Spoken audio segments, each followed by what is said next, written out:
우리가 이 가정의 달, 특별히 오늘은 사실은 5월의 말씀을 가지고 우리가 은혜를 받고 또 살피게 되어지지만, 우리가 우리 부모님에게 또 우리의 자녀에게 서로 사랑하고 존경해드리고 그리고 다독여주고 함께하는 그런 귀한 분들이 될 수 있기를 예수님의 이름으로 축원을 드립니다.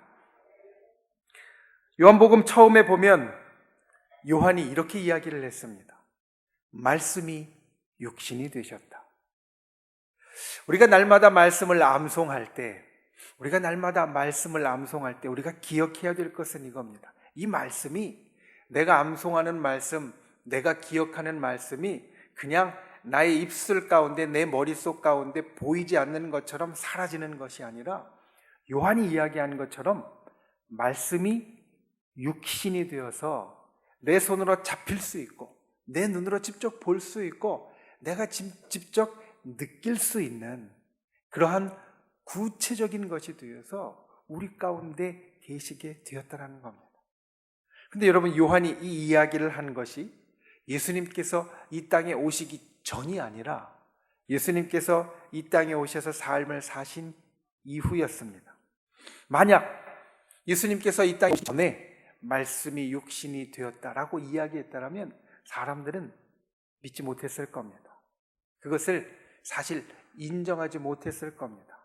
그런데 예수 그리스도께서 이 땅에 오셔서, 신이 오셔서 마치 조금 전에 이야기한 1만 시간의 법칙과 같이 말씀을 직접 육신으로 살아내시며 말씀이 육신이 되셨다는 것을 직접 눈으로 보여주시니, 요한이 이 이야기를 할 때에 말씀이 육신이 되셨다라는 이 이야기를 전할 때에 사람들이 받을 수 있었다라는 겁니다.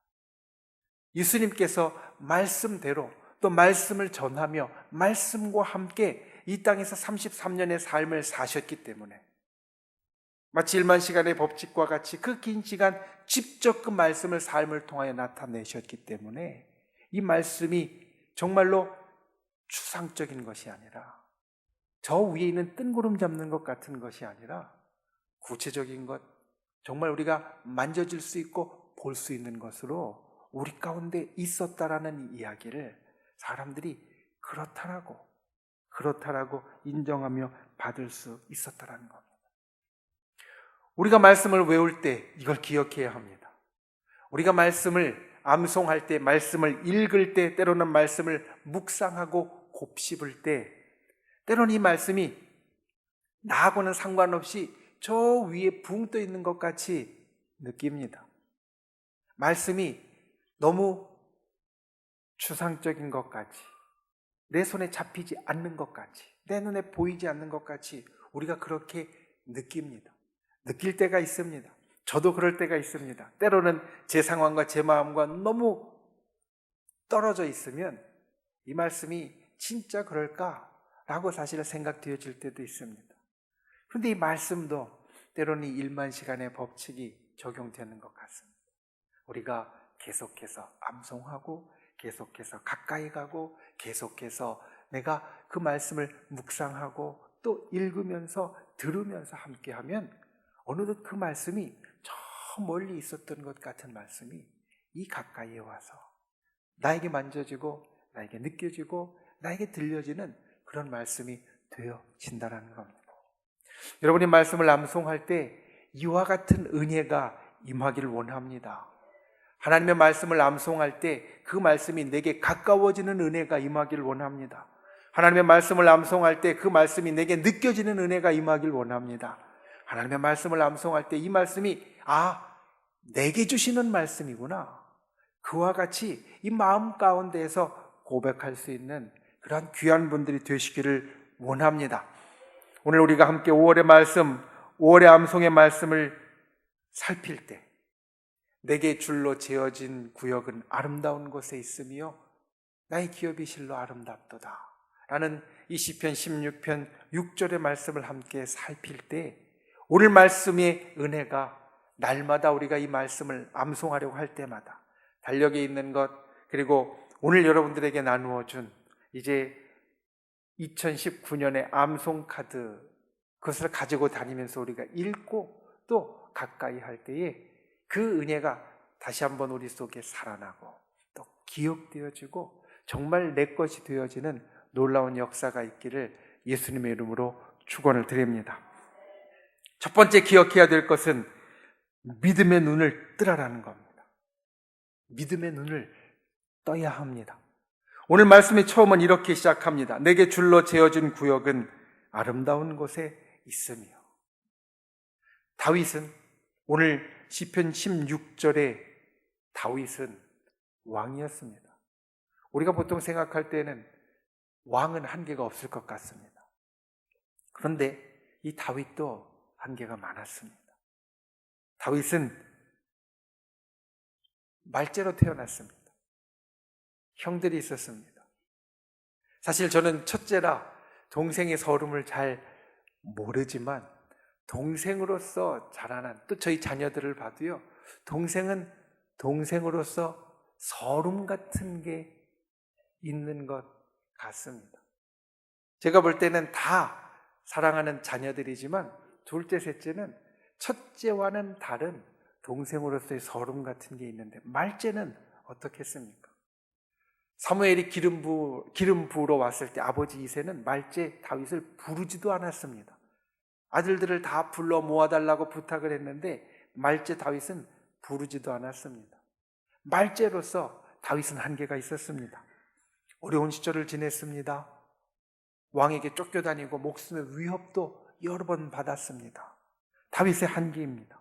왕이 되어서 이제는 편안할 줄 알았는데 왕이 되어서 이스라엘이라는 나라를 안정시키기 위해서 매번 동분서주하고 전쟁을 해야 됐습니다. 이 나라와 전쟁하고 또 북쪽과 또 이쪽 서쪽과 계속해서 전쟁을 하면서 나라를 안정시키려고 계속 뛰어다녔어야 했습니다. 왕으로서 우리가 생각할 때 다윗의 한계가 없을 것 같지만 다윗도 그의 삶을 보면 여러 곳에서 한계를 갖고 있는 사람이었습니다. 다윗이 이러니 우리 모두는 사실 다 한계를 갖고 있는 사람입니다. 그런데 다윗이 그 한계를 갖고 있었던 다윗이 오늘 말씀 가운데 이렇게 고백합니다. 내게 줄로 재어준 구역이 아름다운 곳에 있다. 내게 줄로 재어준 구역, 나의 한계인데 이 한계가 말씀드렸듯이 보통 사람에게는 스트레스 받는 제목이고 불평의 제목이고 이것밖에 안 되냐고 마음 상하는 제목인데 다윗은 어떻게 고백하냐면 이게 아름다운 곳에 있다라고 고백하고 있다라는 겁니다. 하나님께서 내게 재어주신 것, 하나님께서 내게 줄을 쳐주신 것, 하나님께서 내게 때로는 한계로 주신 것, 이것이 내게 있어서 참 힘든 일이 되어질 수 있는데 다윗은 그것이 아름다운 곳에 있다고, 아름다운 곳에 있다고 오늘 우리들에게 말합니다. 어떻게 이것이 되어질 수 있습니까? 나의 한계가 나의 스트레스의 제목이 아니라 나의 불만과 불평의 제목이 아니라 아름답다라고 좋다라고 괜찮다라고 말할 수 있습니까? 믿음이 있었기 때문에. 여러분, 다윗은 믿음의 눈을 뜨고 있었기 때문에 그 아름다움을 볼 수 있었다는 겁니다. 여러분, 구원받았습니까? 구원받은 사람입니까? 천국이 여러분의 것입니까? 천국이 진짜 여러분의 것입니까? 그런데 어떻게 압니까? 내가 구원받았는지, 천국이 나의 것인지 내 눈에 보이지 않는데 내가 지금 가진 한계는 명확한데 어떻게 그것을 압니까? 믿음이 있으면 내가 구원받았냐라는 질문에 아멘할 수 있고, 믿음이 있으면 천국이 여러분의 것이냐는 물음에 아멘할 수 있는 것처럼 우리의 한계가 아름다운지 아름답지 않은지는 우리 속에 믿음이 있느냐 없느냐에 달려있다는 겁니다. 예수님의 십자가로 우리가 구원을 얻었고 변화된 자가 되었으니 여러분, 저와 여러분에게는 이 세상이 눈에 보이는 것을 뛰어넘을 수 있는 그 건너편을 볼 수 있는 믿음이 있어야 합니다. 그 눈을 뜰 수 있어야 합니다. 하나님께서 우리들에게 주신 아름다운 것을 볼 수 있어야 합니다. 천국이 진짜 아름다운 것을 아는데 지금 우리의 눈으로는, 이 육신의 눈으로는 보이지 않지만 구원받은 자의 믿음의 눈으로는 그 천국의 아름다움을 볼 수 있는 것처럼, 내가 이 땅을 살아가면서 내게 있는 이 한계가 하나님께서 재어주시고, 하나님께서 이렇게 태어나게 하시고, 키도 이 정도밖에 안 되게 하시고, 가진 것도 이것밖에 안 되게 하셨지만 그것이 아름답다라고, 하나님께서 내게 주신 것이 아름답다라고 우리가 고백할 수 있는 믿음이 있어야 한다는 겁니다. 여러분, 천국도 하나님께서 우리들에게 주신 사명도, 그리고 내가 구원받을 것이라는 확신도, 하나님께서 내게 분명히 잘 대해주실 것이라는 소망도, 어떤 것도 내 이 눈으로는 보이지 않습니다. 그런데 분명히 있습니다. 우리가 갈 천국도 분명히 있는 것이고, 하나님께서 우리들에게 주신 사명도 분명히 있는 것이고, 하나님께서 우리를 구원해 주셨다는 확신도 분명히 있는 것이고, 하나님께서 우리들에게 잘해 주실 것이라는 소망도 분명히 있는 것입니다. 그러니 다윗의 고백처럼 우리가 하나님께서 내게 줄로 재어주신 한계가 내게 있지만 믿음의 눈으로 보면 이것이 아름답다라고 하는 고백처럼, 우리의 믿음의 눈을 뜨면 내 눈으로 보이는 이 줄로 재어진 한계, 그것을 넘어서는 것이 보여지게 된다는 겁니다. 우리들의 삶에서, 우리들의 일에서, 우리들의 신앙생활에서 이와 같은 믿음의 눈을 뜰 수 있는 분들 되시길 바랍니다. 내 눈으로는 내 땅이 이것밖에 안 됩니다. 여기에 줄이 딱 쳐 있어서 내 땅의 경계가 분명합니다. 그런데 그것이, 이 한계가 있으니까 내가 불평할 것이 아니라, 이 한계가 있으니까 이것밖에 안 되냐고 내가 스트레스 받을 것이 아니라, 하나님께서 이것을 정말 아름답게 주셨더라고, 하나님께서 이것을 정말 나에게 좋게 주셨다라고 우리가 믿음의 눈을 뜨면 볼 수 있고 고백할 수 있다는 이야기입니다. 저 여러분이 이와 같이 고백할 수 있는 분들 되시기를 바랍니다. 믿음의 눈을 뜰 수 있는 분들 되시기를 바랍니다. 항상 그 눈을 뜨고 있는 분들 되시기를 바랍니다. 그래서 진정 다윗처럼 고백할 수 있는, 내게 줄로 재어진 구역이 아름다운 곳에 있다라고 주님 앞에 고백할 수 있는 그러한 믿음의 눈을 가진 저와 여러분이 되시기를 예수님의 이름으로 축원을 드립니다. 두 번째 기억해야 될 것은 감탄하는 인생이 되어야 한다는 겁니다. 감탄한다는 것은 무엇입니까? 오늘 말씀에 두 번째 있는 겁니다. 나의 기업이 실로 아름답도다. 내가 살아가는 나의 삶의 이 한계가 믿음의 눈을 뜨니까 아름답게 보이는데, 그냥 아름답다고 생각하고 아름답다고 하나님 앞에 고백할 뿐만 아니라 내 입술에서 그와 같이 감격하고 그와 같이 감사하고 그와 같이 때로는 저절로 터져 나오는 그와 같은 소리가 있어야 한다는 겁니다. 성경은 하나님이 우리를 참 사랑하시고, 하나님이 우리의 삶을 인도하시고, 하나님이 우리에게 축복하시고 저 천국까지 이끄신다라고 분명하게 말씀합니다. 이것이 우리가 지금 누리고 있는 것입니다. 여러분이 누리고 있는 것을 사실 우리가 항상 느껴야 합니다.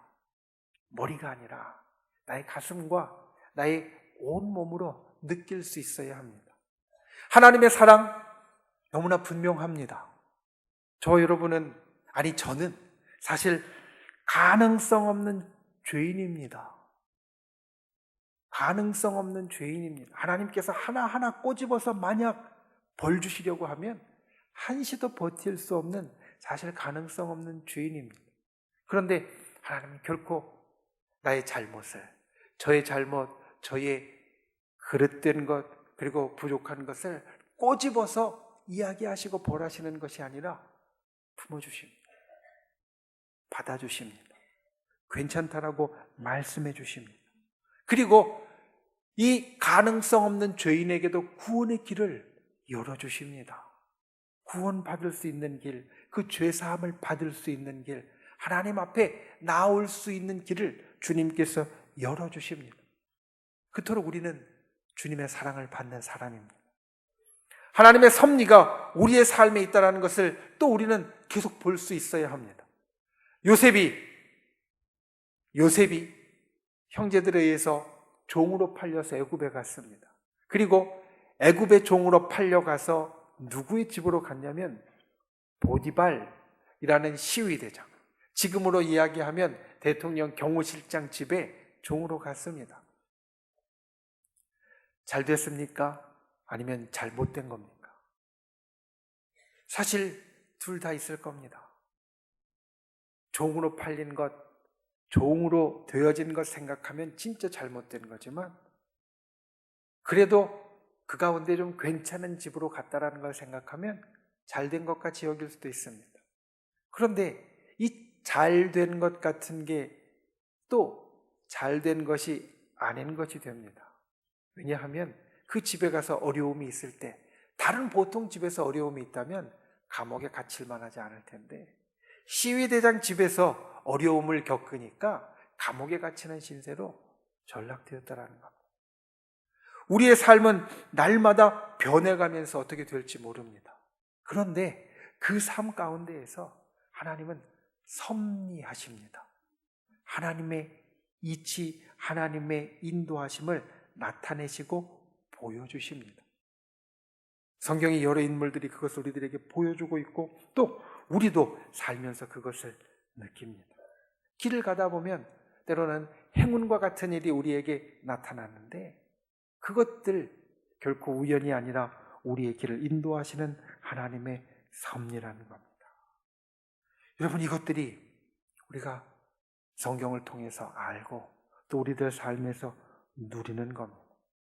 성경을 우리가 알고, 거창하게 성경까지 갈 것 없이 우리가 말씀을, 시편 16편 6절 말씀을 암송하면서 우리 머릿속에 새기고 이 말씀을 나누면서 그것에 대해서 우리가 알게 되어졌을 때, 믿음의 눈을 그래서 뜨게 되었을 때, 그 다음에 우리가 가져야 할 것은, 그것이 나의 삶에 있어서 진정 하나님의 축복이라고 고백하고, 그 하나님의 축복을 감탄할 수 있는 자가 되어져야 한다는 겁니다. 저와 여러분이 주님 앞에 구원받은 자가 되어서 말씀을 가진 자가 되었으면, 여러분, 그 말씀이 우리의 삶에 이렇게 나타날 수 있어야 합니다. 오늘 두 번째 말씀의 하반절에 있는 것 같이, 나의 기업이 실로 아름답도다. 나의 기업, 하나님께서 내게 주신 것, 그것이 분명히 앞에서 이야기했듯이 줄로 재어 주어서 나의 한계입니다. 내가 요만큼밖에 사실 안 됩니다. 사람도 요만큼밖에 안 되고, 가진 것도 요만큼밖에 안 되고, 그리고 내가 생각할 수 있는 것도 때로는 요만큼밖에 안 됩니다. 그런데 그것이 아름답다라고 고백한 후에 내 마음에 가져야 할 것은, 진짜 아름답구나. 진짜 아름답구나. 내가 찬송할 때 내 목소리가 아무리 갈고 닦아도 조수미 씨 같이, 아니면 유명한 성악가 같이 되어줄 수 없을 겁니다. 안 됩니다. 그런데 내가 가진 목소리가 이것밖에 안 돼. 나는 죽어라고 하나님 찬송하는데, 하나님 찬송하는데 더 아름답게 하길 원하는데 이거밖에 안 돼. 이게 아니라, 내가 가진 이 목소리가 아름답다라고 생각하고 배우고 찬송할 때마다 진짜 아름답구나 라고 감탄할 수 있는, 감격할 수 있는 그런 우리가 되어져야, 주님께서 우리에게 바라시는 삶을 살 수 있다라고 오늘 말씀은 우리들에게 이야기하고 있다는 겁니다. 여러분, 1등 좋습니다. 그런데 1등 되려고 하면 이 감탄이 안 나옵니다. 말씀드린 것 같이 1등 되려고 하면 이 감탄이 나올 수가 없습니다.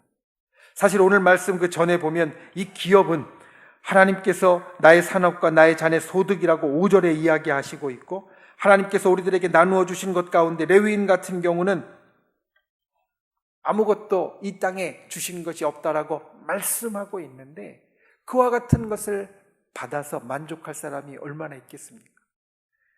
하나님이 나의 산업과 나의 잔의 소득이시고 하나님이 이것을 나누어 주셨다. 실제로 이스라엘이 가나안 땅에 들어가서 처음 땅을 나눌 때 어떻게 나누었냐면 제비를 뽑았습니다. 제비를 뽑았는데 오늘날로 이야기하면 제비 뽑는 게 별로 없으니까 한번 여러분 어떤 행사가 있을 때 행운권 뽑는 걸 한번 생각해 보십시오. 행운권 선물이 앞에 쭉 나열되어 있습니다. 앞에 쭉 쌓여 있습니다.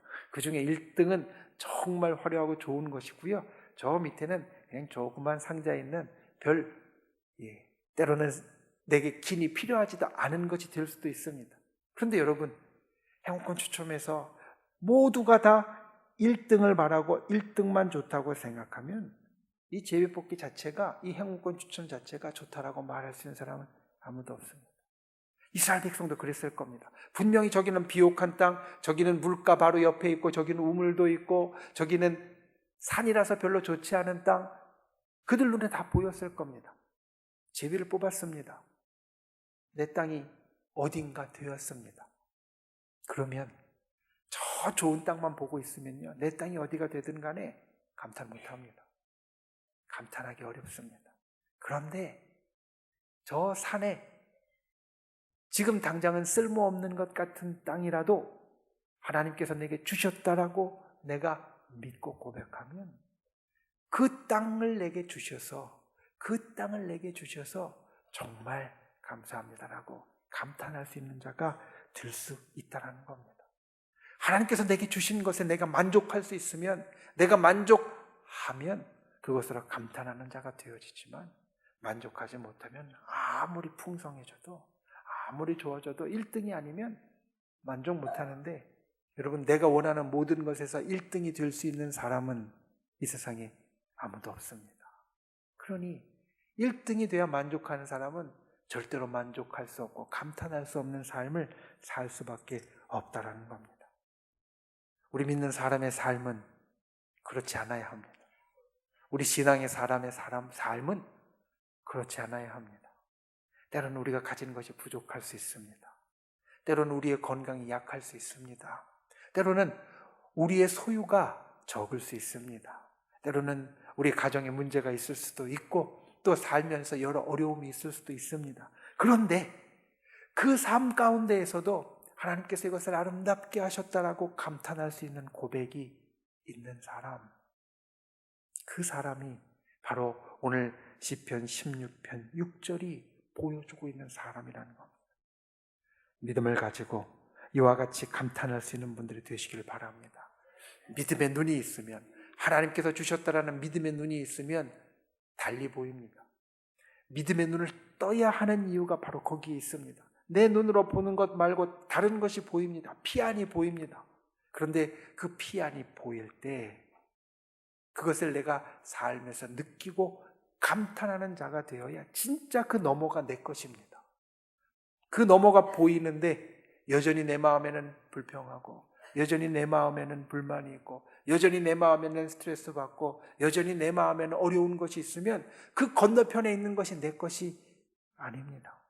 그게 내 것이라면 지금 내가 줄로 재어진 구역, 이것을 넘어서서 저 건너편을 볼 수 있는 믿음의 눈이 뜨였다면 그것을 감탄하고 감격할 수 있어야 내 것이 되어진다는 겁니다. 저 여러분이 살면서 그와 같이 감탄할 수 있는 분들이 되시길 바랍니다. 감격할 수 있는 분들이 되시기를 바랍니다. 이 말씀을 암송할 때마다 지금 내게 하나님께서 주신 것이 정말 아름답다라고 감탄할 수 있는 그러한 주의 사람, 하나님의 자녀가 될 수 있기를 예수님의 이름으로 축원을 드립니다.